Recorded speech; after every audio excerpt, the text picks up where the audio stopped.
Get up and move.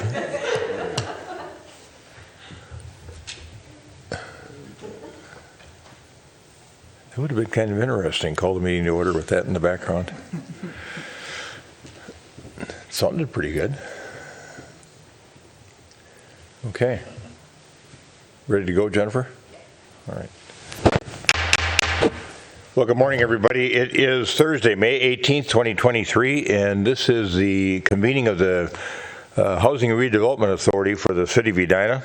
We are in City Hall Council Chambers. It is 7:35 a.m. And as is our practice with either a council meeting or an HRA meeting, we're doing them in a hybrid fashion.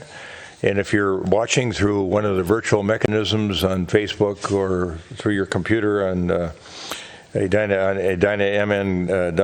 website, you can look us up, find us quickly, and then here's the number for community comment. There are no public hearings today, so this will be the only chance you can call in. And remember that if this matter is, if you want to talk about something that's on the agenda today or scheduled for a future public hearing, those topics are off limits. So you can't talk about that, but anything else we're happy to visit with you about. That's a concern of yours or an observation. So you call that number, press the conference ID number, and then press *1 to speak to an operator. And the operator will bring you into Director Benarott, and Director Benarott will bring you into the HRA. And then we've got folks live with us this morning as well. And so now I'm going to call the meeting to order and ask our Administrative Planning Specialist, Liz Olson, to call the roll. Commissioner Risser. Here. Commissioner Jackson. Here. Commissioner Pierce. Here. Commissioner Agnew.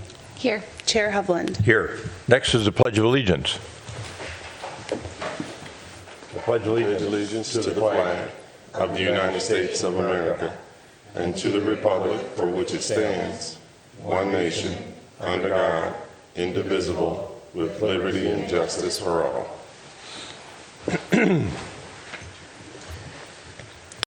We have a meeting agenda that's been published regarding this meeting of the HRA. Is there anyone who wishes to modify the meeting agenda in any form or fashion? Is there a motion to approve the meeting agenda as published? So moved. Second. Commissioner Agnew moves, Commissioner Jackson seconds the approval of the meeting agenda. Any further discussion? All those in favor of adoption of the motion to approve the meeting agenda, say aye. Aye. Aye. Opposed? Carried? I just had a long tab meeting yesterday, and I can't vote there, and I forget I can vote here. I can't vote there. All right. And then we're on to community comment. So, folks, we're going to put that number back up on the screen again, but we're first of all going to check in with folks in our community that are present to see if any of them wish to address the HRA on a matter of concern to them.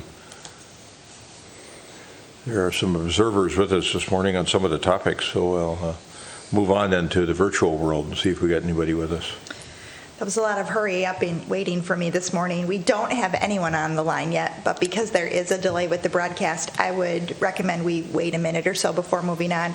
My clock shows it at 7:36, so I'll come back to you at 7:37 or when I have a caller, whichever is first. I don't think you even had to speak. We could all see the disappointment on your face. Especially after the There was music. nobody to bring in. Okay.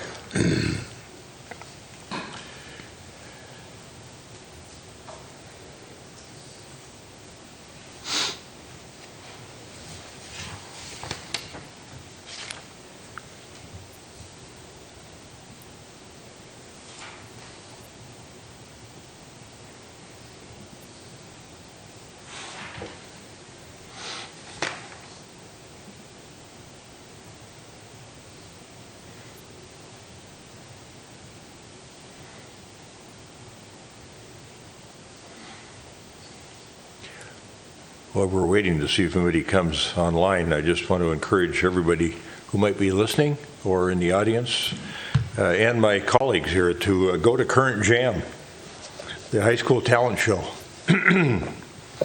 Commissioner Pierce's daughter has a prominent role in a couple of different numbers and in the chorus, and she does a wonderful job, and they're just great performances one after another. It really was exciting, and I think you're going to go about 3 times.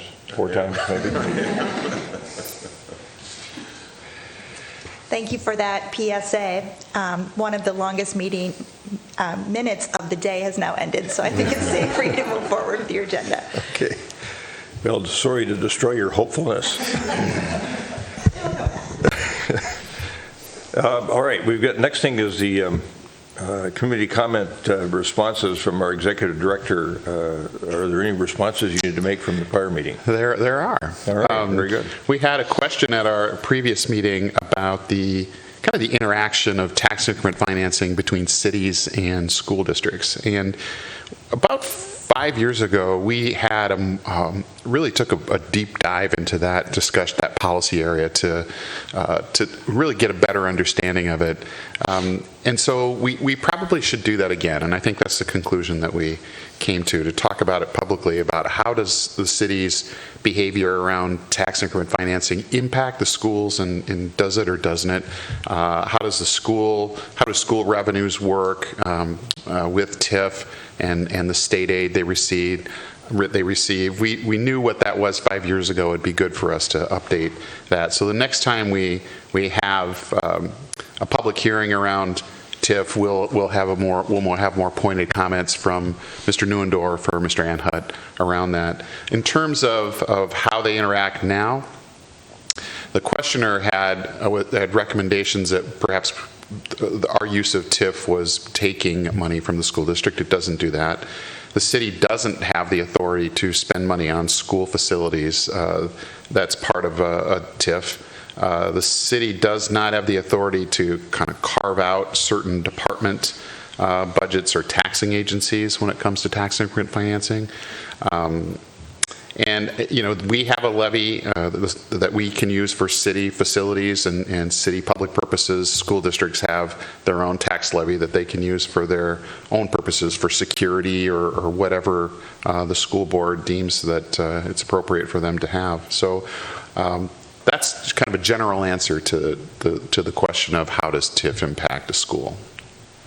Commissioner Jackson. Yes, thank you, Mr. Chair. If we have that conversation, I'd like to send out an invitation to the school board and the leadership for sure, because I think that that's something that they want to be aware of and looped in on. So thank you. Commissioner Risser. And this would expand the analysis significantly, but it would be helpful also to know how it impacts the county as well as the city, because it does influence those budgets as well. Agreed. Yep, thank you. All right, one more thing for Manager Neuendorf to work on.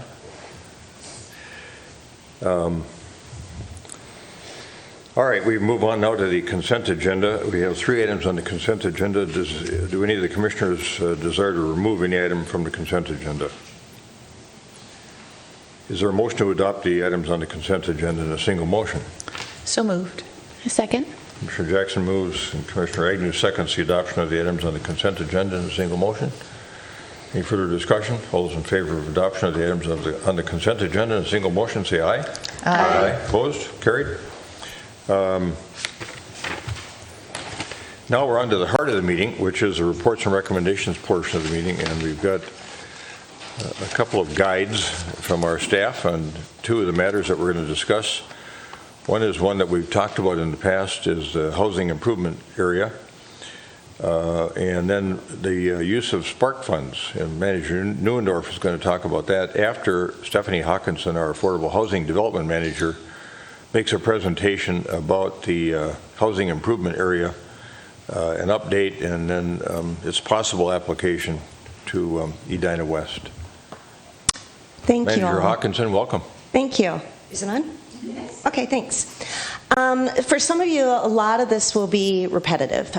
We had a work session in October to talk about HIAs generally, but we have since then received a full application to ask for an ordinance to establish an HIA. So I wanted to go over what an HIA is again and talk about it relative to this application.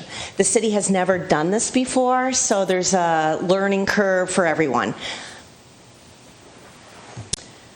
So HIA generally is a way to finance common area improvements in a condominium association.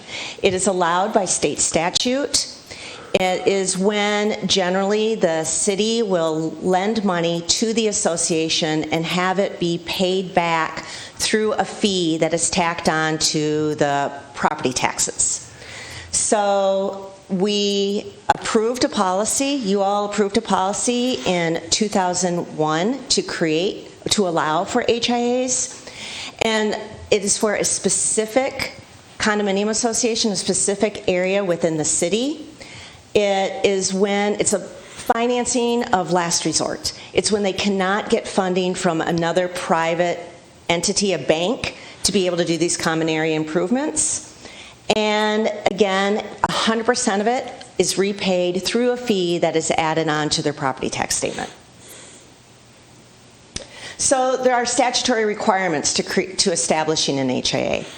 First of all, the owners of an association must submit a petition requesting it. State statute says 50% of the association members must submit a petition. Our policy is more strict. It says 70%. And so, not the meeting on Tuesday, but the meeting prior to that, the City Council received a petition from the Edina West Condominium Association requesting the establishment of an HIA. There needs to be a public hearing to do this. Notice is put in the paper, like all public hearings, and a letter is sent to each member of the association, so they are well aware that this is happening. The letter spells out what their fees would be, what their obligation is. It tries to be as fully transparent as possible of what the expectations are of them.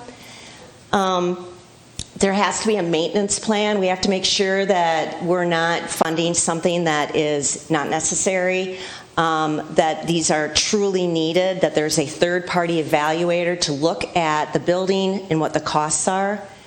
There has to be a resolution that is passed based on a public hearing that lays out what these fees are. So the ordinance establishes an HIA. The resolution establishes the fees.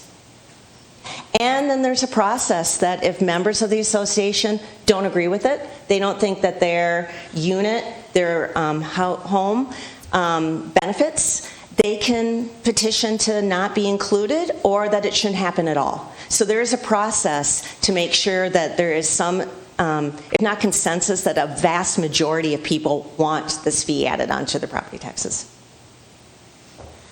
So questions, that we as staff and our advisors look at.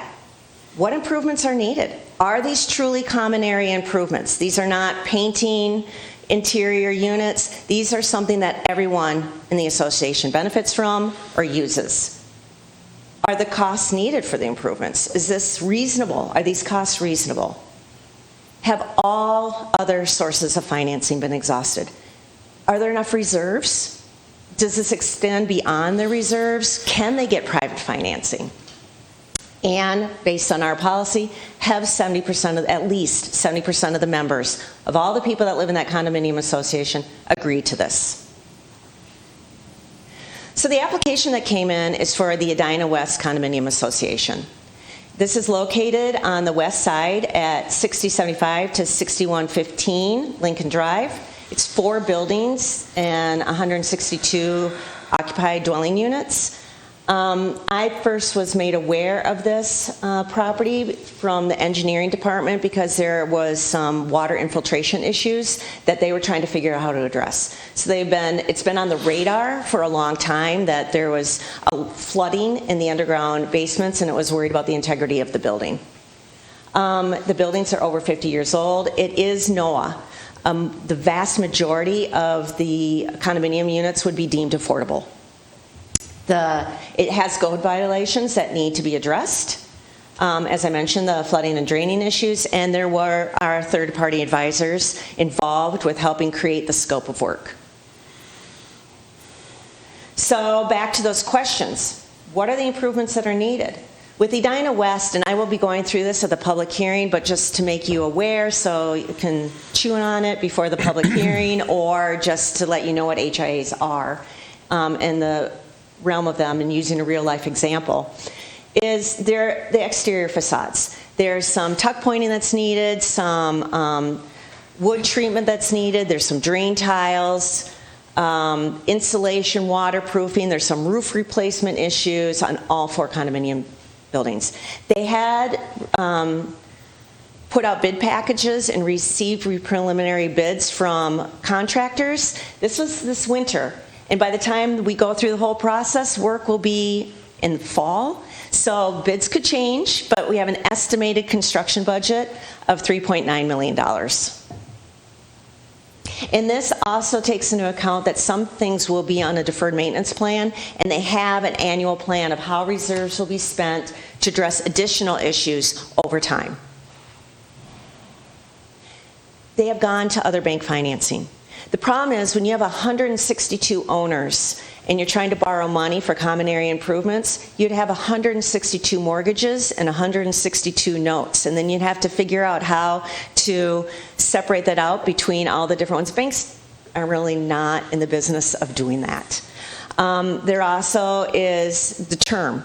We would seek a 20-year term, and that is not palatable for banks. So it's a really hard, which is why the state has created this opportunity to do HIAs. It's really hard to finance these type of projects because of the size and scope, and with whom is the mortgage if these are common-owned properties. We actually received petitions from 145 of the owners. That's 89.5% of the people living there want this done.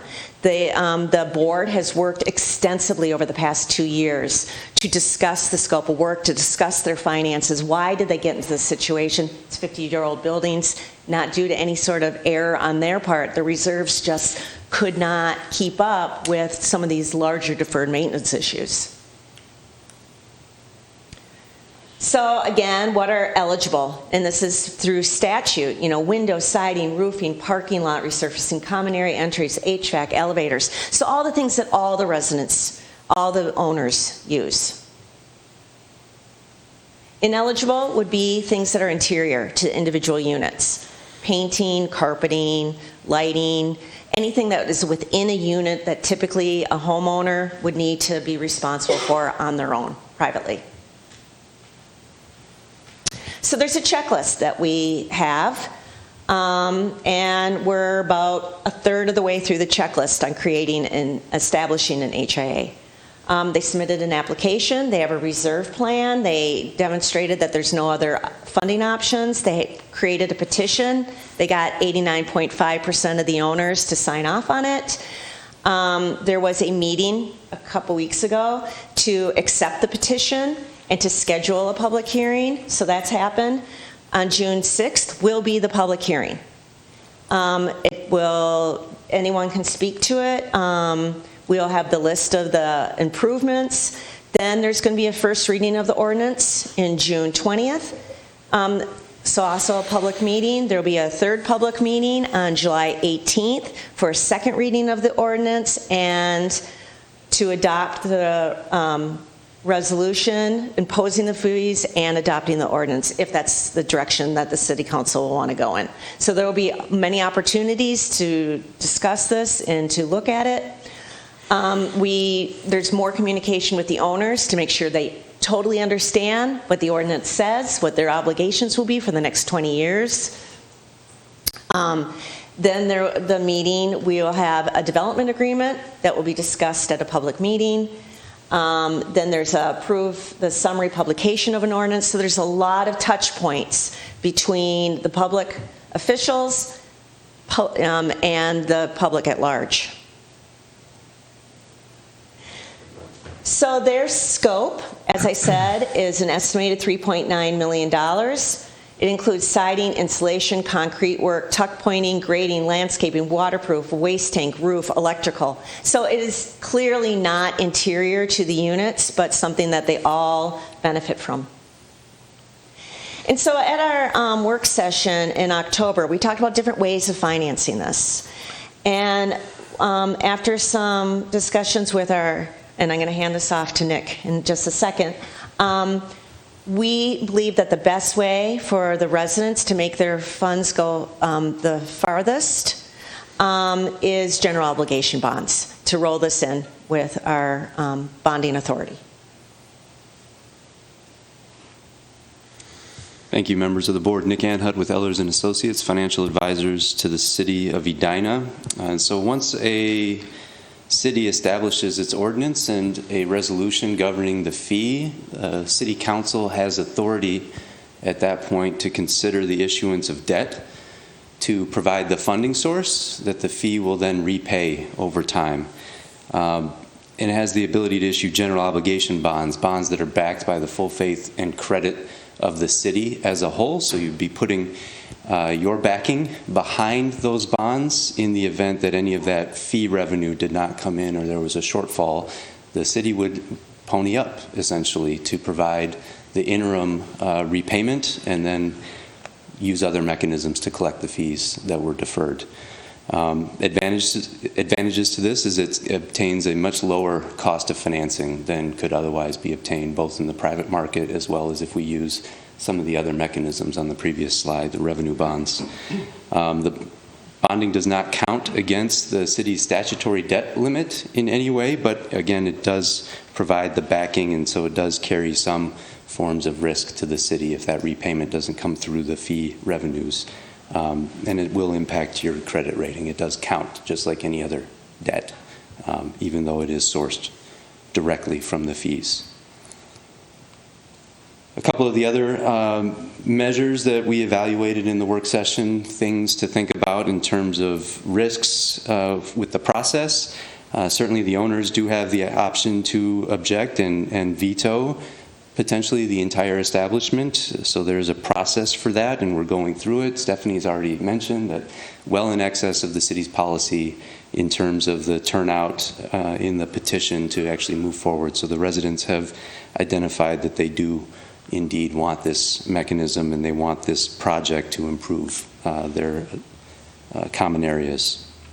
We also make sure that that the association is paying for any overhead associated with city's administrative costs, any of the planning work that's being done to put this process in motion. We also make sure that we look at the actual project. Again, the third-party evaluation is involved. And then there's some consideration about what to do or how to fund this. Should the city bond in advance and provide the funding for the construction, or should we look at other mechanisms to, again, protect the city's interests and its risks? And in this case, what is proposed actually is that the association is going to, once this process unfolds, the association is going to obtain a construction loan. So that they'll have a letter from the city.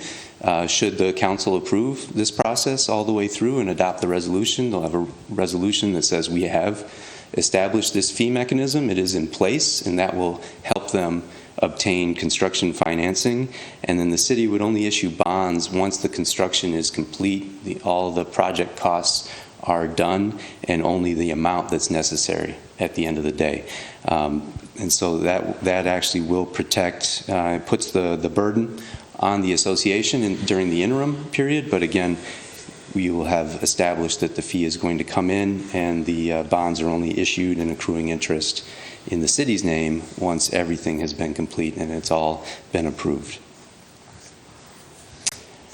During the 20 years that the fee would be outstanding, there certainly is a chance that a owner would not pay their property taxes.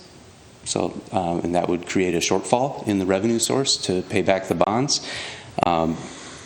The city does have all of its rights relative to any other collection of taxes on those properties and any liens associated with that. The association would actually have some step in as well. There would be agreements between the city and the association during the construction that will set some terms for how the repayment is to take place, and that if there are any shortfalls, the association itself will provide a guarantee that they will step in and provide the funds necessary for the bonds so that the city doesn't have to worry about going through any of those forfeiture proceedings if it does not desire to. And another is administration. So this will have ongoing burden to staff, not only to administer the debt fund, but also communications throughout the life of this process. The fee is established to be able to cover those administrative costs, both up front and during the life of the bonds that are outstanding and their repayment. And one of the last issues that we had identified is, again, the credit rating implications. So this would be debt. Once those bonds are issued, it would be debt of the city of Edina. And even though it's self-supporting from those fee revenues, it would still count as any other bond or debt obligation would count within those analyses. The amount that we're talking about, though, is fairly small in terms of the overall picture for the city of Edina. And so this by itself, we do not believe would have any material impact to that credit rating on its own. Some of the other factors that the rating agencies tend to focus on is whether or not you're budgeting appropriately to maintain revenues that cover all of your operating expenditures, things that are internal to the city. Debt actually is only a very small, about 10% of the overall scoring for the credit rating factor. They're much more concerned with the size of the tax base and whether the tax base is growing and whether your budgeting practices continue to be stellar. Nevertheless, we have some other projects that are coming online in the next 2 years that we're anticipating are going to be fairly large with the passage of the sales tax and some of those things. We have already discussed that with the credit rating agencies last year when we went through the bonding evaluation. So those are all already baked in to their analysis, and they still affirm the city's AAA credit rating. So again, we don't think that this is going to have an immediate material impact, but it does count. So it is something that we should be aware of. So I have already gone through the dates on which you will be hearing more about this development or hearing again about this development.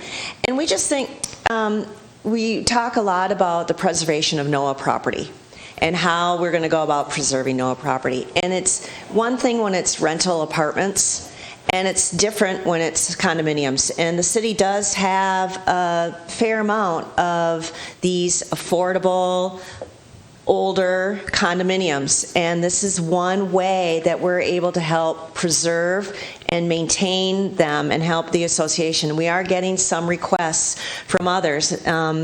But it's new. It's new for the city. We haven't done it before, but I have a feeling this is going to be the first of a list.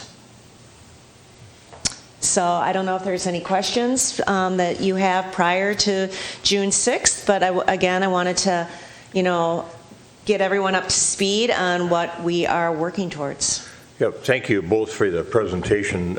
We know that no actions required at the HRA this morning. This was for discussion purposes only. Nevertheless, I'm sure my colleagues have some questions or comments that are germane to the topic. So let me ask if anyone, start with Commissioner Risser. As I was listening to the presentation, I did start Googling, financing condo repairs. And this really is striking that there's limited opportunity. But what did pop up is that on a federal level, there was a bill that was the Rapid Financing for Critical Condo Repairs Act of 2022. It doesn't look like that went anywhere. I haven't been able to research it, but I really do wish that I had been aware of this when we were in Washington, D.C. for the National League of Cities Conference, because this would have been a great thing to discuss with our representatives, and I think it would have been something that they would have been open to. So I would like a little bit of digging into this, because this, I think, is something that we could try to address locally, on a local, state, and federal. And I do really like seeing, the potential investment on the west side of Edina for a NOAA project. And if we could go back to the previous slide about the bonding risk. Okay, listening to the information here, and really we do need to be cognizant of our debt load, but did we not take on more debt load when we did the TIF financing recently for the project on France Avenue, 7200, 7250? No. That's actually not general bonding? That's not a general obligation bonding at all. Okay, how is that? That doesn't mean you can't, but it's not intended for that project.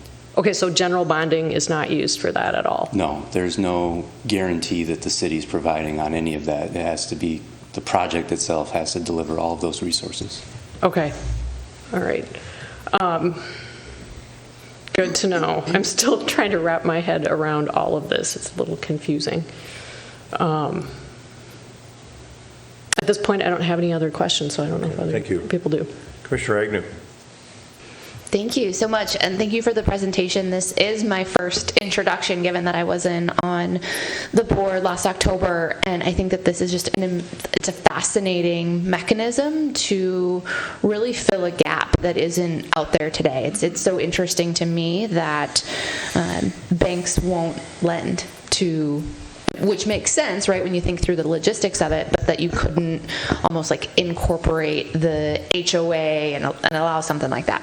Anyway, the thing I'm most curious about is, and this is for Manager Hawkinson then, is there anything that we're recommending they do to change the structure of HOA, their HOA fees, so that they're better maintaining a budget and investing into these repair projects long term? Thank you, Chair, Commissioner. I personally have been fairly impressed with how they have been doing their management. They have replaced their HVAC system recently, and they are currently replacing their elevators. So they have been collecting reserves, they have been managing their reserves, and they have been addressing major rehab needs. It's just that because of the aging of the building, it's too much for reserves to cover. That may not be true with all condominium associations. It really depends on who the owners and members are and who has decided to be on the board. And condominiums, sometimes if they're small and governed loosely, people may fight against having a reserve, and then they get, side-smacked with all of a sudden there's issue like a roof repair. But this association seems like they have been addressing, and they have a very systematic way of how they're going to be addressing repair needs in the future. Thank you. I'm thinking really collectively across the city as we have more and more condominiums coming up. Like, is this going to be something that we're facing 50 years from now, it being a lot more of an issue of just more condominiums coming? And so that's kind of the curiosity of how can we recommend, both in this instance, because we're partnering with them potentially on this, but in general, what are the mechanisms to encourage, and I guess that's out of scope, but condominiums to ensure they have a big enough reserve? Chair, Commissioners, we do require a reserve study. So if they come in, and even if it has been not managed adequately historically, we would require that there is a reserve study for moving forward, because we do not want to see the same association coming back in 5 years because things fell through the cracks. So they are required to do a reserve study, and Edina West has in fact done a reserve study. Thank you. This may have been covered, and I maybe just didn't understand it, but are they then paying any interest, and what does that look like as a part of this? Is the city making any money, or are we just then paying off the bonds? Tell me about that. So much like a special assessment, there is the ability in that fee resolution to pass on an interest cost. The applicants in this case, though, are actually requesting that they have a fixed annual fee, so a set amount that would be sufficient to cover the bond. So they would be covering the bond's interest payments from that fixed fee. So yes, but there's not actually going to be an accruing interest on those fee levels, if that makes sense for you. We need to consider the entire 20-year revenue stream and back into an appropriate bonding amount. That does make sense, because I assume we have all of the interest information for these bonds up front. It wouldn't be variable. When the bonds are issued and we receive the proposals and the interest rate on the bond, we'll have to marry that up with the annual fee. It'll be about $250,000 annually, and we'll just have to size the bonds appropriately, cover $3 million, $4 million of whatever the expense is. Perfect. And the association is going to carry the remaining balance. So if there's any project costs that go over that budget, they are going to be responsible for that. Thank you. So if I may add to that, they have a list of things in priority order of what they need to have done. So if the maximum is $5 million, and I said there's 3.9 of their scope of work, depending on the fees and our fee, and as Nick said, we back into it. So if they, you subtract the fees and the interest from the $5 million, if their scope of work goes down to 3.8 million, 3.7, they bump off the lower level of priority work, and they put that first on the deferred maintenance plan. Okay, that makes sense. And then the last point, and you just mentioned this, our fee. Can you speak a little bit about what that is and what that covers? Do you want to, or do you want me to? The policy allows for administrative costs. 1% of the project expense can be billed to the applicant. That would be funded at the time that the bond is issued. And then there's annual ongoing costs to maintain your debt service funds. These are the way it is for all of your existing debt accounts. That would also be passed through just like an interest cost. So something we can take into consideration to make sure that fee revenue that is collected each year is covering all of those expenses. That's a nominal amount. It's a couple $100 every year. Thank you. Thank you. Commissioner Reagan. Commissioner Jackson. Thank you, Mr. Chair. So this would be the first time we've done this. We approved the project the idea in 2021. You mentioned that there are other projects potentially pending. Can you give us an estimate, just a really rough estimate of the scope of that? How many different buildings, and approximately, is it going to be $40 million when we're all done, or is it going to be $10 million? Chair, Commissioners, I don't have that information. I do know that prior to me coming here, when I talked to our former finance director, he would talk about condominium associations approaching him about needing financing to do. I don't know what happened to those projects that were approached the city in the past. A smaller one, 12-unit one, approached me about 4 years ago that needed a new boiler, and we didn't have any way of financing it at the time. I don't know, quite honestly, what happened to them. I just know, based on the number of condominium associations that we have and the age of them, that I anticipate that now that we have potentially opened that door, that there could be more. Another one did approach me, but I think they're still trying to get their ducks in a row, because there's a lot of legwork. I mean, I first talked to Edina West 2 years ago. So I think the other one that is working on it has to get all the association members on board. They have to figure out what their true capital needs are. So I don't, at this juncture, have an estimate, and I would be worried about giving you one. Yeah, no, well, thank you. I just have to ask the question, because we don't want to do everything all up front and say, oh, sorry, other condo associations, we just simply don't have the capacity to help you. But that makes me think of another question, and maybe this is for Mr. Anhut. If there were 3 condo associations who needed fairly small things, could we pool that into a one single bond offering? Oh, absolutely. Okay. So the bonding mechanism just is that you've established the ordinance. That ordinance will identify this particular property that are going to be included in the improvement area. You can have multiple properties within that ordinance, first of all, but you don't have to. You could have completely separate ordinances, even if they were all going at the same time, because they might want to be governed differently. But once that process is played out, the ordinance is adopted and the resolution, then really it turns to the city that you have authority at that point to issue debt to support that project. And if we have 3 that are ready or are in line with each other, we definitely could pool them together within one bond issue through one fund as well. So there is that option. Okay, thank you. And then to this chart that's on our monitor here about the debt credit ratios, I have to say that I didn't understand this when I looked at my packet. Sure. If you could walk through, is this the tipping point where we're at? because I don't think we're still AAA, so we've got AA strong, A, and A. Can you kind of walk me through what that, and for the public as well, what that means? Yeah, so this slide was pulled from the work session in the fall. So this is based on last year's evaluation. The city issued bonds for various projects last year, and so we did update the credit rating analysis. Both Standard & Poor's and Moody's affirmed the AAA rating, but during that discussion, we talked about some of the things that are coming down the pipe in Edina. Some of their questions are what future liabilities might look like. And so we talked about the fire station.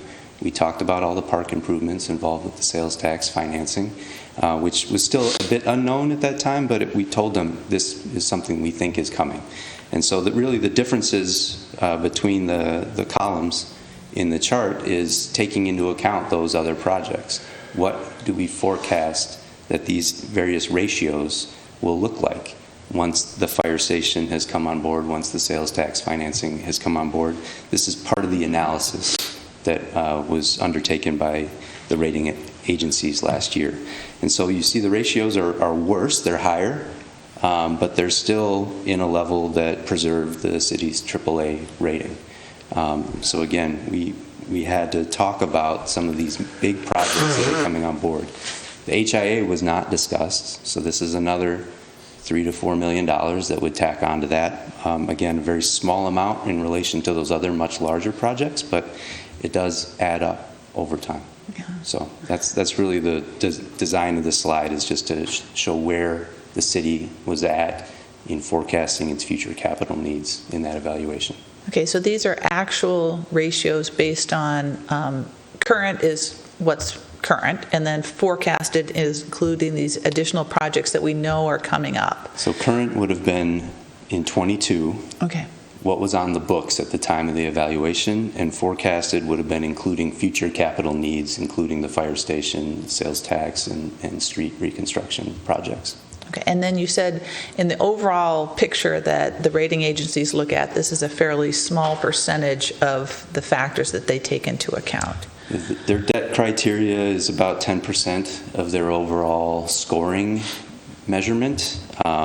Certainly they have flexibility if they see something that is outlandish to allow that qualitatively to impact their analysis, but as far as the numbers and ratios are concerned, it's about 10% of the overall. For context, the size of the city's tax base and wealth indicators represent about 30% of the weight in that analysis. So it is part of the equation, but it's a fairly small. Good. Thank you very much. Thank you, Mr. Chair. Thank you. Commissioner Pierce. Thank you, Mr. Chair. So just a couple of comments. Commissioner Agnew asked several of the questions that I had, but I wanted to double down on one of them. This idea of HIA management for future requests. I do know several of the association leaders over at Edina West, and that group is very steeped in business. So, they know what's going on, they understand the construct, right? They can manage through a lot of the noise. There's past president was an attorney at Dorsey for years, and so they kind of know what's going on, and the body there is what I would consider very aware, right? And so when you think about that, if we were to move this further into other associations, I don't think we should assume that other associations are going to be steeped in business the same way Edina West just so happens to be. And so it's the point that Commissioner Agnew raised in the context of Edina West. I think we should be taking that and really thinking through if there are other associations that may come forward, how do we get them prepped and ready to be able to go through something like this? Chair, Commissioners, Edina West even hired a consultant. There are consultants that specialize in this, and then the reserve study and the scope of work were done by third parties. If I may make an analogy to affordable housing, a lot of those developers hire consultants to help them navigate through the whole process if they don't have the exact skill set that is needed. So I think that would be for an association that does not have that depth of knowledge. Yeah. I would propose that they would hire someone to help them navigate and get all the reserve study, the scope, the plan moving forward completed, and really work with them on what is expected of them. Yeah. Thank you. So knowledge of process and available resources to even go secure consultants as well. So I just think that's a really good point for us to ponder as we move forward. And so that was one. And then the second, and I won't get on my soapbox on this, but it's just another example that highlights that we really don't have sustainable models to go after projects like this. And I know there's work that we're doing to really look at affordable housing financing. But this is another method that could be used. But the way these things have come up, and I like your presentation because you highlight this, that there are needs in the community, and they've tried to go through other routes, haven't been successful, and it just feels like we kind of wander around a little bit, a little purposeful. We'll look at this model, we'll look at that model, unsuccessful. Okay, how about this, HIA?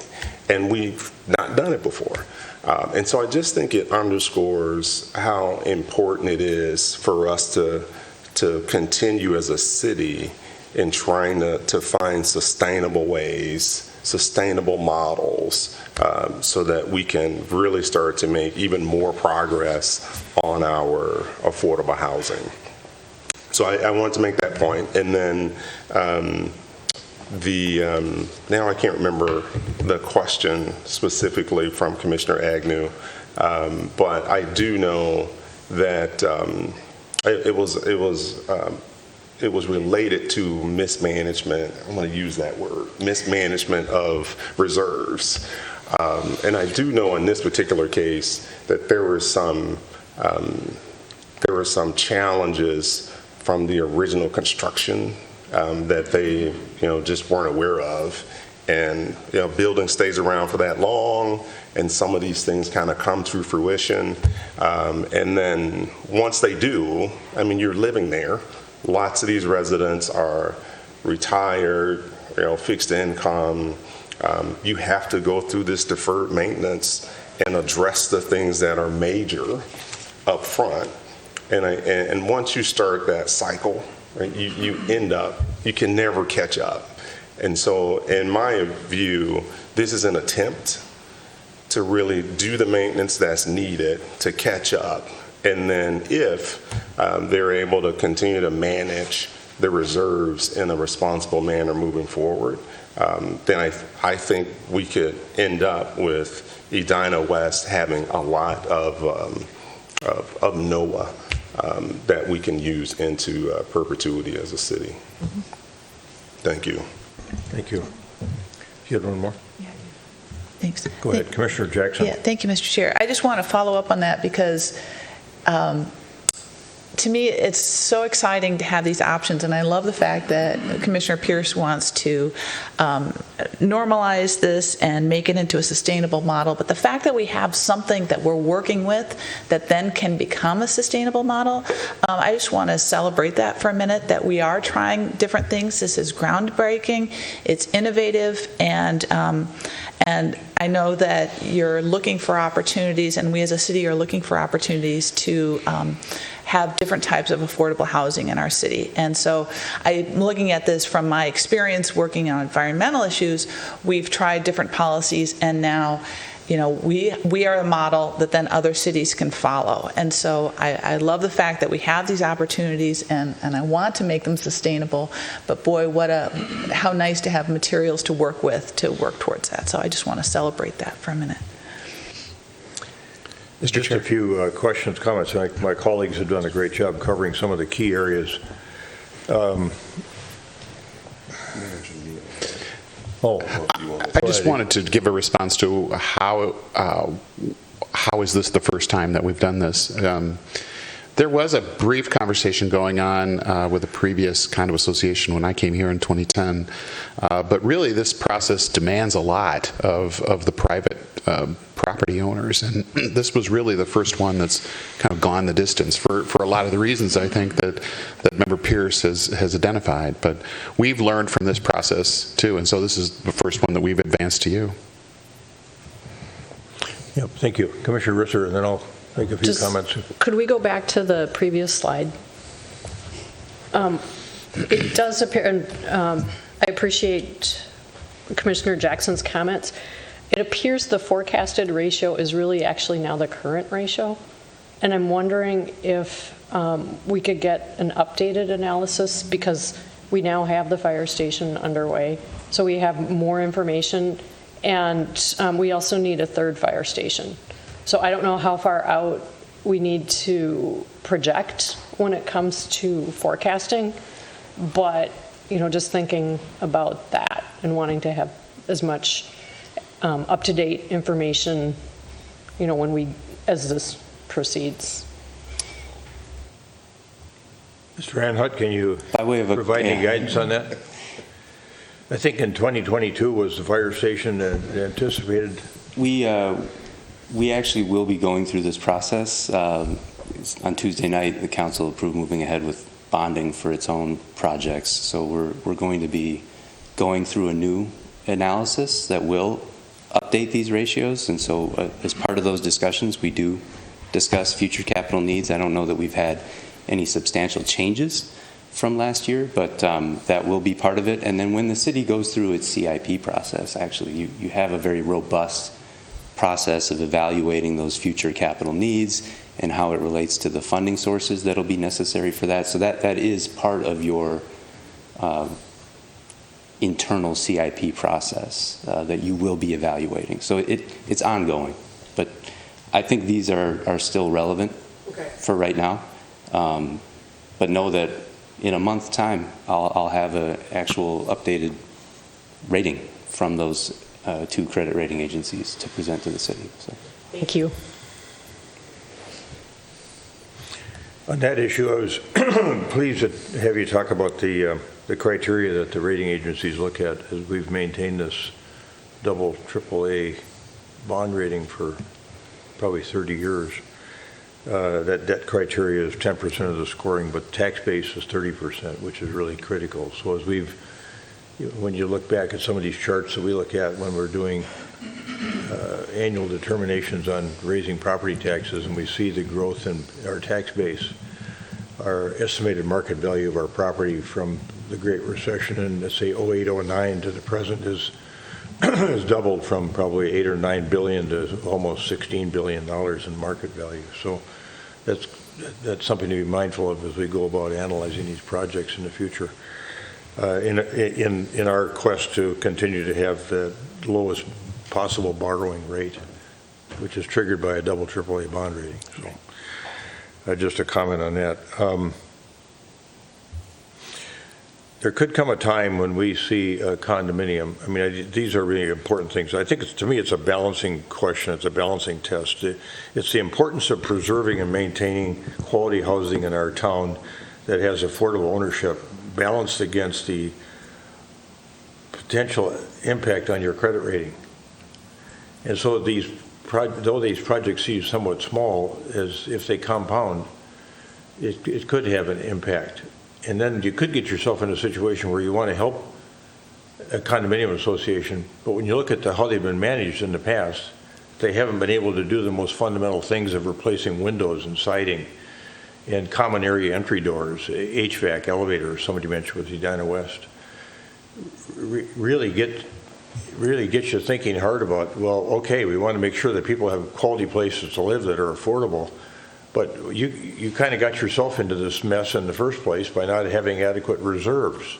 And maybe there are people living there that live there so long on fixed incomes, as Member Pierce points out, or as Commissioner Pierce points out, that they just can't afford to do this. So we look at this project, and just at $4 million without the interest rate, it's going to be almost a $25,000 per unit obligation. If I did my math right. Yes. $24,691, that's without interest and admin. So we're rubbing up against $30,000 obligation against each unit. So that leads you to what's the financial security? You know, I mean, you've got a unit that, what do those units sell for over there? 250, 190? I don't. They range. They're various sizes, so they've been ranging from roughly 200 and some up north of 350. But they're lean towards the smaller unit. Okay. So we got, is this tantamount to a special assessment on each individual unit? So we got our protection there on a resale. It essentially is exactly. Okay, we get to like a collect it at special closing assessment. because it's a tax. All right, and then we've got the guarantee from the association, which may or may not have value. Has some value, but maybe not as much value as we'd like. And then what about, in addition to the special taxing authority or the special assessment, what other security could we have against an individual unit? I mean, could we take a second mortgage position, or are we safe enough? Do we have enough sort of belt and suspenders in place from a financial security standpoint to sort of maximize our protection on these things? In my opinion, I think all the terms that we've laid out in this presentation, we do actually believe that we have enough security. Okay. That guarantee it's actually, they do pay annual dues into their association, so they have an annual budgeting process. That would be the source of the guarantee, and that is well and above what we anticipate the annual payments are going to be on these bonds. So I think we're very comfortable that mechanism on its own, in addition to everything else that we discussed, will be more than adequate. Yeah.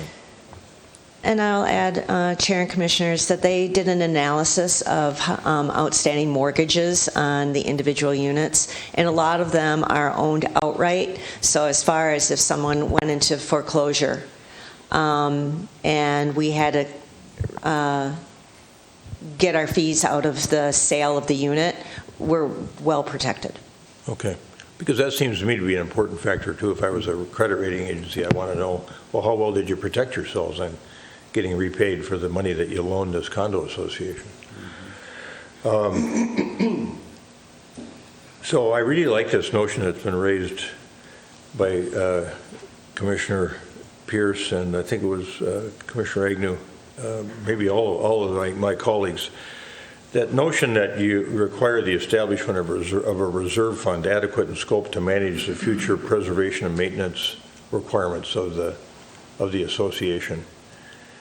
But then, I think this was Commissioner Jackson that said, well, wait a minute, why don't you take a look at the future, too? And why don't you tell every condo association that's in this affordable category around town, here's what you should be thinking about. Do you have you done a reserve study? Maybe they can't even afford to hire a consultant to do that. I don't know, but we should be telling them in advance. Don't come to us until you've tried to make a valiant effort yourself, and you've actually figured out what your assessments need to be internally, and you've had a vote on the condo association members as to whether or not you're going to assess yourselves what you need to be assessing yourselves to just maintain the property that you own together, instead of coming to us and asking us to bail you out because you failed to adequately protect yourselves and ensure that you be able to maintain the things that you own.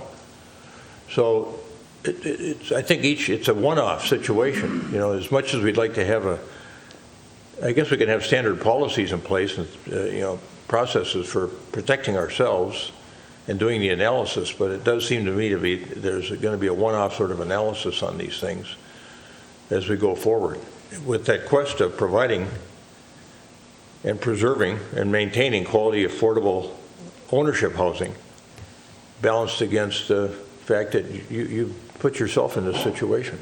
So anyway, those are just a couple of observations. Member Risser? Commissioner Risser? I can't help but reflect back on our retreat and the conversations that we had about maintenance and upkeep. And I think this is a lesson, not just, or a situation. And what I have heard is that they really have been doing due diligence and doing what needs to be done. But I think just as a city, thinking about maintenance issues on some of our facilities too, this is a takeaway that would be good for us as well. Yep, that's what we talked about at the retreat. Good point. Okay, all right, thank you. All right, we'll see you in June at the City Council. We will indeed. June 6th.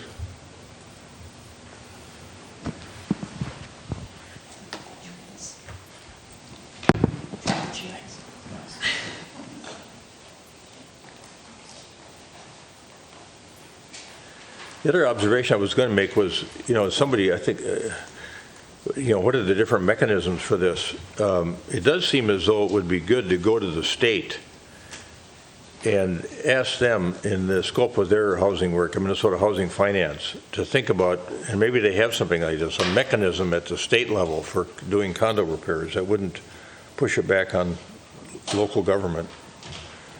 And that's maybe what Member Risser or Commissioner Risser had raised. That federal bill looks really interesting. Yeah. Okay. All right. Manager Neundorf, welcome.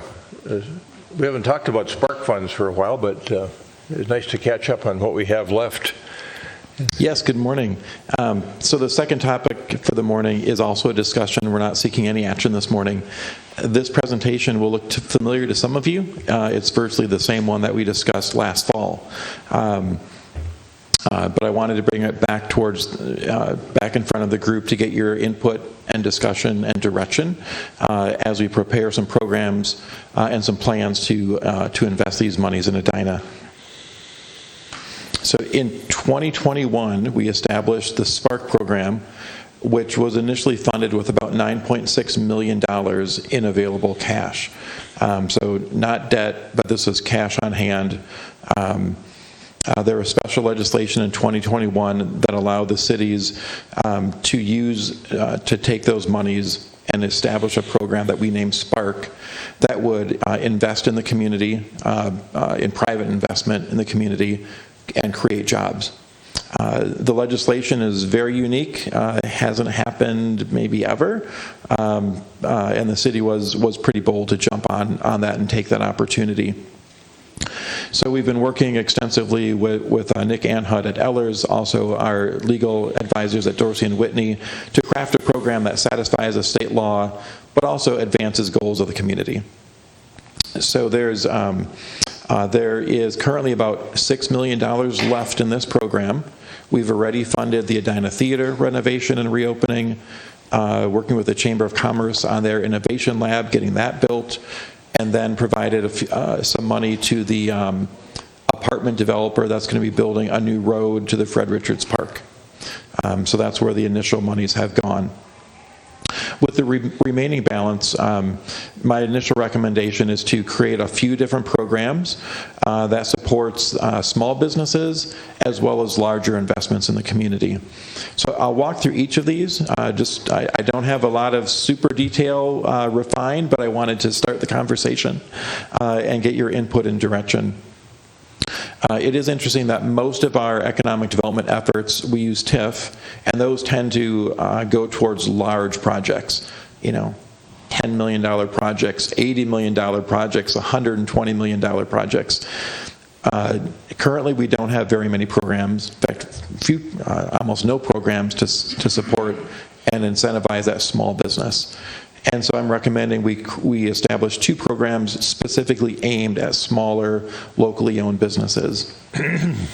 But also establishing a new program that looks at larger investments with the intention that we establish a revolving loan fund.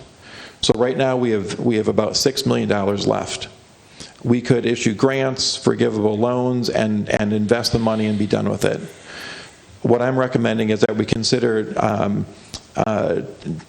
issuing grants for some of the money, but issuing a traditional loan or similar investment to a larger project so that when those funds are repaid, we would repopulate this revolving loan fund and be able to use those monies for another business down the road or another opportunity down the road.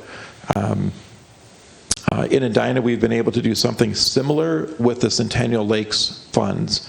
When that TIF district was closed down, there were some excess funds available, and we've been using those over many years, even though that TIF district has decertified, 10, 12 years ago. We've been able to use some of those extra monies to fund projects when necessary. And that was certainly, we found that to be very helpful as the city had goals, but didn't want to raise the initial tax levy. We had funds available. So if we create a revolving loan fund, we might be able to do something similar in the future for your future colleagues.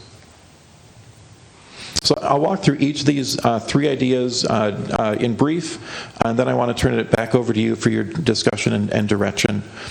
But my first recommendation is to create a very simple, small program with grants up to $25,000 to support new businesses in commercial locations. These would be simple improvements intended to make the space more accessible, more up to date, and more just generally well received by the customers. Simple program, very little paperwork. That was my intention there. Simple and clean. The second program is something a little bit larger. These would be forgivable loans, perhaps up to $149,000, intended to look at some spaces that are chronically vacant. They don't need a facelift, they need some real work. Think of some of our commercial facilities in the area near 70th and Cahill. Certainly there's been long-running vacancies in many of those buildings, even up at 44th and France on Sunnyside. There's a few older buildings. One is currently vacant where a office tenant has moved out, but really aimed at a kind of a medium-sized project. And then the third one is larger projects. So I'm suggesting these would be loans or investments at $500,000 or higher, with the intention that those monies are repaid to be reused again in the future. So there's different ways that we could invest those monies: traditional loans, but at a market rate interest; traditional loans at a lower interest to help the project get financed. We're also allowed to do equity investments, which is really unusual. We've been straining to think how we could do that. While it's legal, it also involves risk. When we make an equity investment, that money is at risk. Generally, we don't like risk at the city, so we're really focusing more on a traditional loan that has much less risk, and there'd be collateral to secure that loan. But those are the three types of general programs that we're thinking of. So I want to turn it back over to you just to consider a few questions, whether or not these type of programs meet your expectations. Are there other types of programs we should consider? Do you have other suggestions? When it comes to that revolving loan fund and the idea of actually recouping the money to use again in a future date, is that something that you find desirable and something we should pursue? Are there other goals that we should pursue that we haven't thought of so far? Fundamentally, we want to make sure that these programs result in a public benefit, either beautification of the community or cleanup of some of the spaces that help make these areas stronger for the community. Are there other public benefits that you have in mind that we've not yet identified? And then finally, for some of these larger investments, if we do want to create that revolving loan fund, if you have any other suggestions or ideas of what to pursue or where to pursue it. So with that, I'll turn it back to you, Mr. Chair, for comments. Could you just go back to the first slide on the small business one? It's new small tenants. So I just wanted to kind of get some backgrounding here before we started in the conversation. So when we were talking about tenants here, so typically my experience is that a tenant goes into a space in a building, they get a tenant improvement allowance from the landlord, and then they add that into the cost of the rent. So are you suggesting that we underwrite the landlord in the building with respect to tenant improvement allowance, or are you suggesting that we help out the small tenant so they can forego if they don't get a tenant improvement allowance? And then the second category is the anticipated outcomes must create new jobs. Do you mean jobs for that tenant, that they would hire people, or do you mean construction jobs to build out the space, or both? Good questions. Let me answer the job question first. So the intention of this program, when the state law was passed, was to create jobs, but recognizing that a construction job could be counted as a job. So we want to be careful to make sure that the wording in state law is fairly nebulous. If we renovate a space like what we're doing with the Edina Chamber of Commerce, that's creating real jobs that'll be permanent, but it's also creating about 6 months of construction jobs.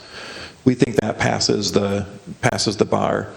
For a small program like this, if someone simply redoes the bathroom to put handicap bars in it and level it out and put the right toilets and fixtures, that might be 3 or 4 days of work. I don't know if that actually passes the test for a job. So the intention there would be to have a new tenant that's creating new permanent jobs in that space. So we're kind of trying to walk that line. And as far as how TI would be involved, the intention of this was to directly help the small business owner. So certainly some landlords would offer tenant allowance. Other owners do not. It's usually a negotiation. So this would be intended to supplement and be a direct payment to the business as opposed to the landlord. But certainly if the landlord is willing to offer a tenant allowance and make those improvements at the landlord's expense, we would not want to get in their way and offer them these monies. Okay, all right. Colleagues, I'll come back to some other things, but remember, Commissioner Jackson, want to go first this time? Yes, thank you, Mr. Chair. So I think this is a good slide to start on. So new small tenants, I know that there are existing businesses that can't do any energy improvements because they simply don't have the cash. We'd have to see, is it going to create new jobs? But if you are an existing business and you could expand your business, would this qualify? If it's an expansion where you're adding staff, I would say yes. Okay. And I think that maybe like having an ADA bathroom would potentially, you could say, we're going to hire somebody else, and we can't do that unless we have the ability to hire this person with special needs or something. But they'd have to show that there were new jobs, but it could be an existing business that is expanding. It certainly could be an existing business that expands, right? But the measurement of jobs is important. That's the whole fundamental of how we were able to even create this program. We just want to make sure that we follow that goal. Yeah, and to follow up on our chair's comment, and this previous presentation we had, I hope that our policy would say you have to exhaust your tenant improvement opportunities before you come to us, to make sure that we're not unintentionally taking away that opportunity for that. So my math says we've got about $6.1 million left in this program. What is the critical mass needed to sustain a loan program? Because I'm thinking, if we had $500,000, that's one loan, right? And it's going to be paid back over a 10-year, 15-year period. That means we can't make another one for that period of time. What is your feeling about what the critical mass would be needed for this revolving loan program? I don't know if there's a magic number. Certainly more is better. If it's less than a million, I think at some point the benefit is offset by staff time and paperwork and reporting and annual auditing and all that mess. So to me, it has to be in the millions of dollars as a total amount. If it's simply 6 figures, I think the bureaucracy probably isn't worth it. So if we have about $6 million left, I would I would aim to have 4 to 5 million of that in a traditional series of loans that would then be the foundation for a future revolving fund. Okay, and then could we set it up where the interest payments maybe then fund the smaller grant program, so that we could, make sure that we can do all 3 programs sustainably? So if we have $1 million set aside, now $25,000 a crack, that's going to go down pretty slowly, but if it's being continually supplemented with the interest income, then we could have a sustainable program for all 3 levels. And I think those are my questions. Thank you. Great. Others? Commissioner Risser? First, I would like to say I really like the focus on small business, and I really appreciate the mention of the Cahill area. And I was just recently there meeting a resident, and this was the first time. I usually go to a node near me, and I thought, let's go someplace where I haven't been. And so I was hanging out there, and I think making this available to that node and other nodes where we haven't done as much investment. I'm not familiar. I haven't really gone over to the node near 169. I need to do that. But the other thing that I think about, I agree with Commissioner Jackson that it would be good to include existing businesses, existing small businesses. And it made me think of, I believe there was a bakery in St. Louis Park that now is expanding into another site. So you could end up getting that kind of thing happening. There's a pop-up in the Uptown area that is a restaurant and geared specifically to providing space so that new chefs can have that experience for 6 months, and then it turns over to another chef. And I don't know if this would be something that could encourage that kind of thing in places that are vacant, because I think that would be extremely exciting. And, that could happen actually anywhere in Edina, I think, where there's open space. So I'm very excited to see this, and I think it's a good way to go. I agree as well, though, with energy efficient and adding and, bringing in that language for people who are already here doing business. Thank you. Thank you, Commissioner. Commissioner Pierce? Thank you, Mr. Chair. I love it. I think it's a good construct that you framed. I do love the idea of how do you make it sustainable, which you can imagine I would say that, so that we don't exhaust the funds. So as much as we can do that, I think that's great. I don't necessarily have any comments on a specific outcome. I try to think about businesses in Edina as well as affordable housing.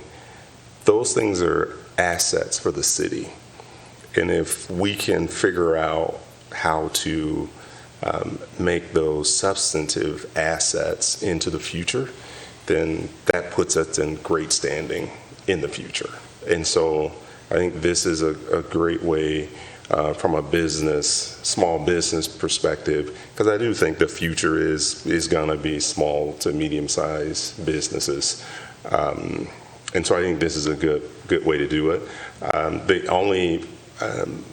only thing I would add, and I'm sure you're doing this, whatever we start with, we should be continually looking at it to see how we can improve it, right? These aren't things that we want to establish and then just kind of let them run. And so I think we can always tweak our outcomes. I'm all for energy efficiency, but if I had to choose creation of 4 permanent jobs over new doors and windows, I might choose the 4 jobs. I might prioritize that for now. But we want to get everything done, right? And so I think being able to consult and help small businesses be smart with the dollars to get the best out of these funds is the right way to go. regardless of how they choose to prioritize these outcomes moving forward. So, yeah, I think it's awesome. Good. Thank you. Commissioner Agnew. Thank you, Mr. Chair. So kind of looking through the questions, I do really like the idea of the revolving loan, so I would say for sure keep that. Similar to Commissioner Risser, my mind instantly went to the Cahill district as well, probably because I worked on that plan, but I think that there's just so much opportunity there, and so I think that'll be really interesting to see if this can garner some interest within that district.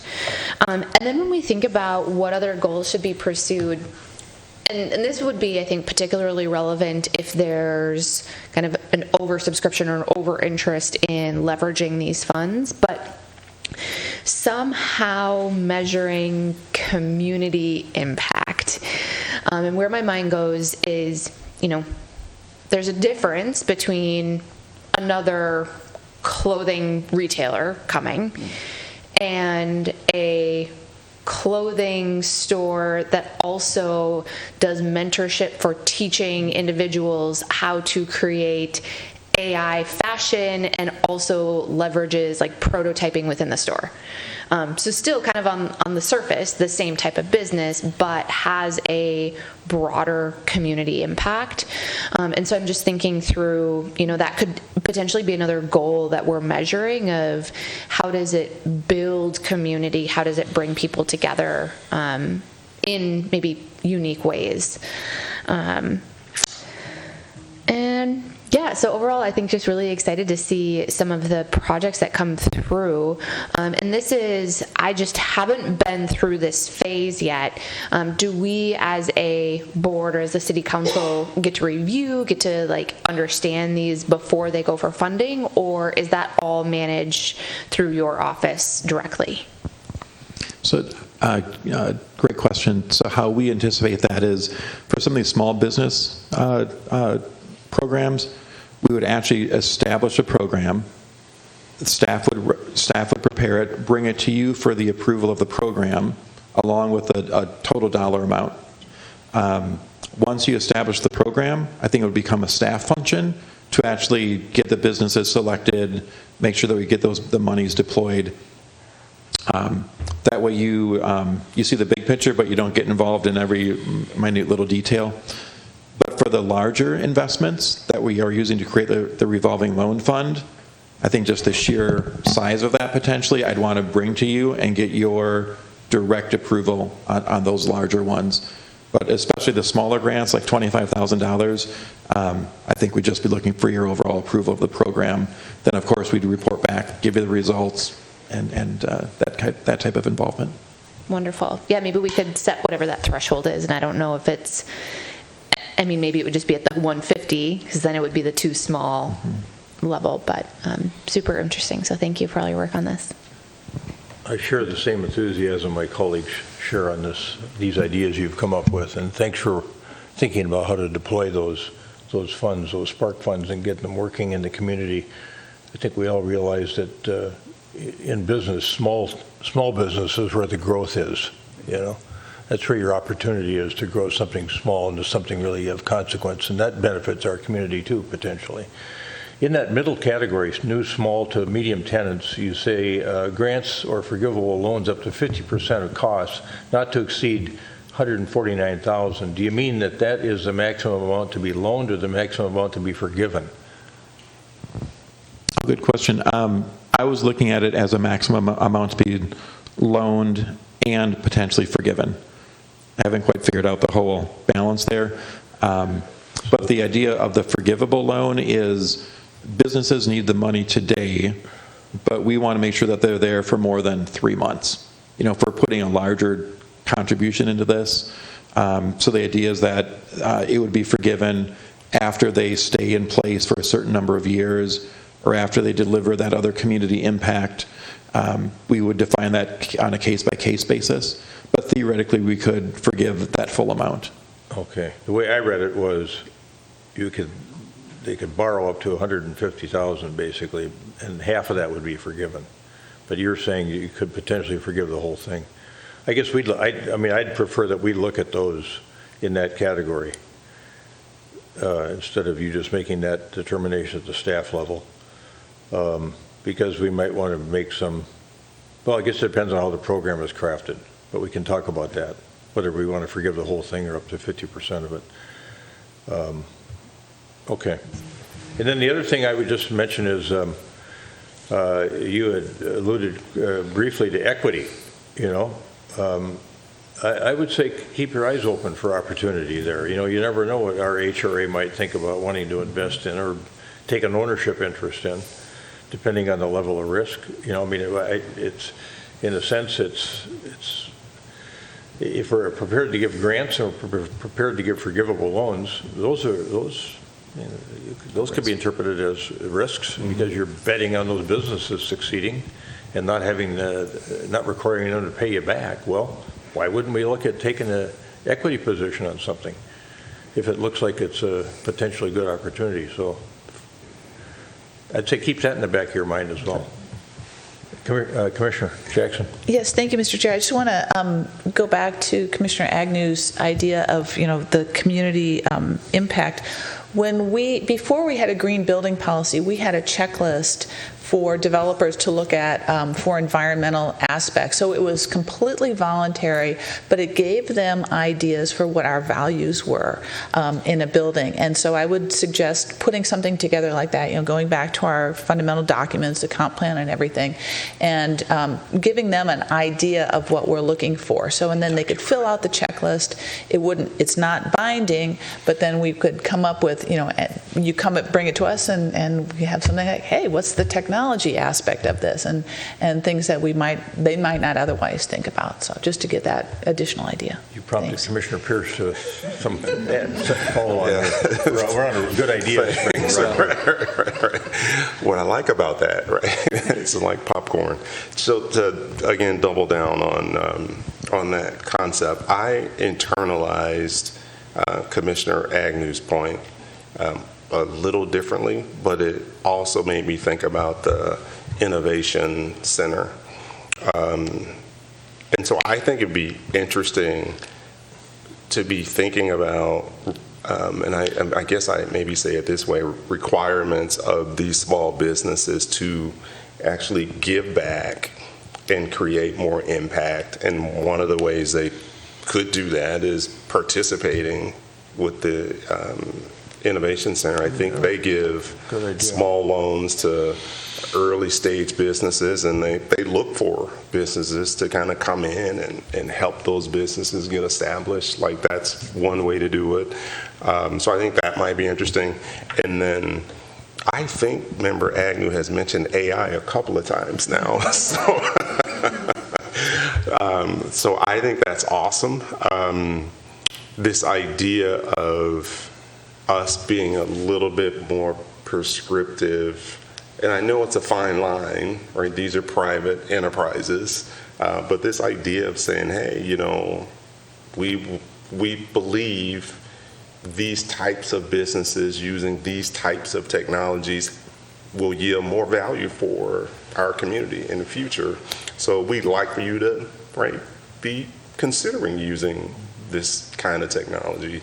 And I kind of think of that as this grand idea of it'd be awesome at some point that the city has enough solar panels around that we're generating enough energy that we even sell it back to the grid.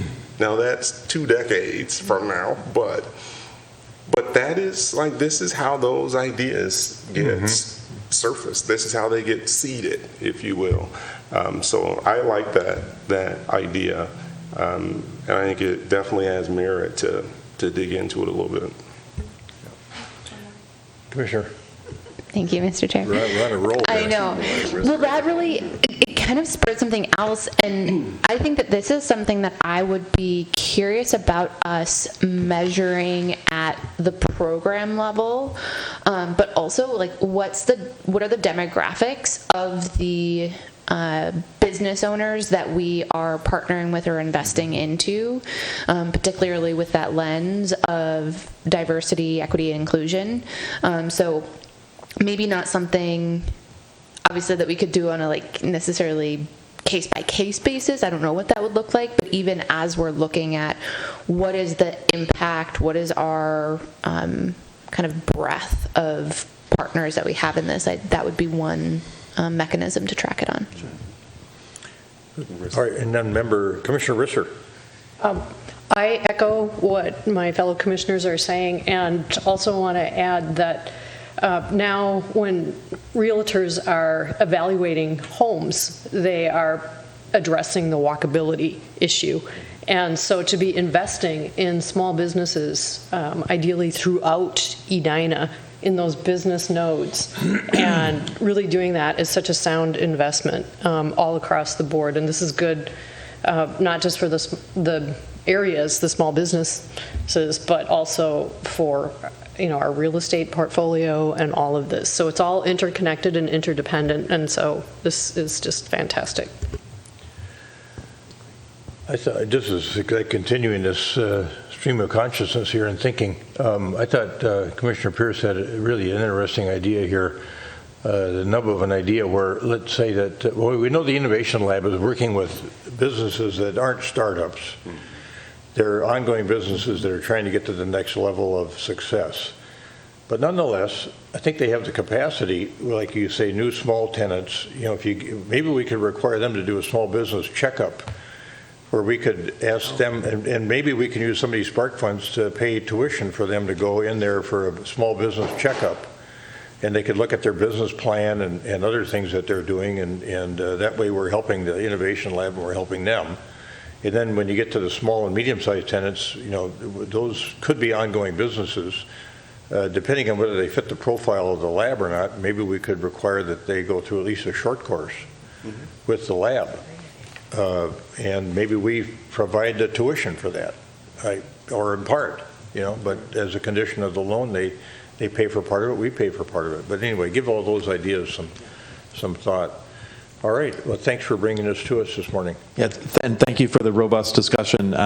So expect to see some program proposals later this summer. We'll take the next few months to put some to research your ideas and come back to you. So we want to get this program deployed. The final thing I want to say is this is the kind of funding where if we don't use it, we lose it. So we have to have the funds deployed by the end of 2025. Okay. So we still have time, but we need to keep moving. So I'll see you this summer. Yeah, well, thanks for keeping us moving. All right, any comments from the executive director? No. All right, from commissioners?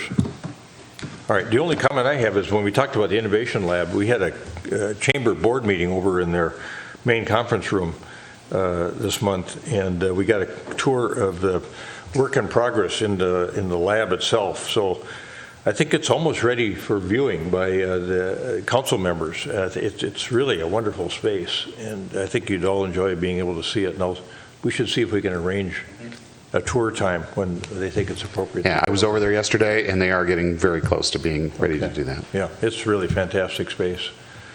All right, that's all I've got. That cause anybody else to think of anything?